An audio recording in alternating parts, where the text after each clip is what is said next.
I think a little under 3 weeks since we met to discuss wet dress number one.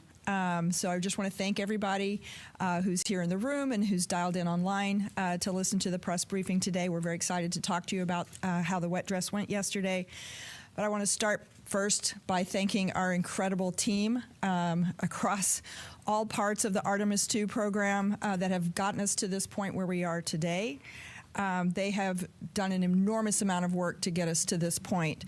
And just over, as I said, the last 3 weeks, a little less than 3 weeks, a lot of work learning from wet dress one, putting in place some fixes to things like the seals, at the quick disconnect interface, doing some replacement on the filters on the ground system side, thinking through various aspects of how we implement the wet dress rehearsal.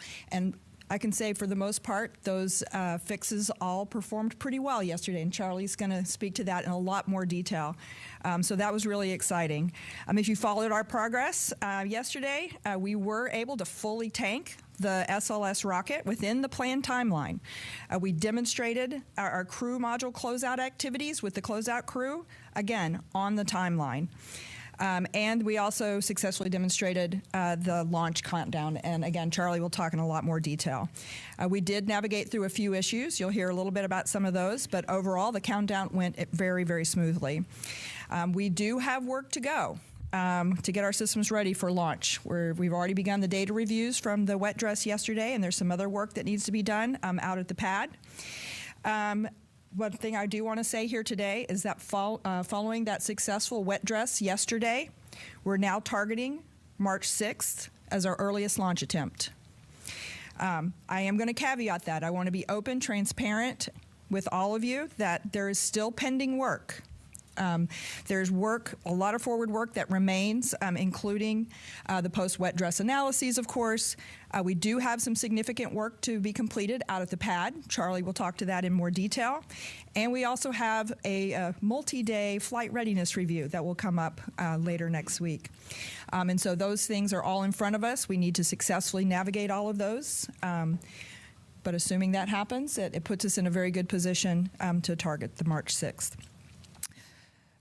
We were fortunate yesterday to have several of our crew members present for the wet dress rehearsal.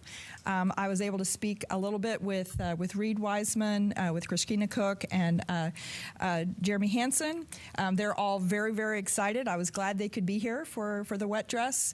They are really getting a lot of anticipation for a potential launch in March, and they go into quarantine this evening. So they will begin that quarantine later today. The excitement for Artemis II is really, really starting to build. We can really start to feel it. It's coming. And I really can't wait to welcome you all back here to Kennedy Space Center when we're ready to launch and fly this mission. You know, every night I look up at the moon and I see it, and I get real excited because I can really feel she's calling us and we're ready. Thank you. I'm going to hand it over to Charlie.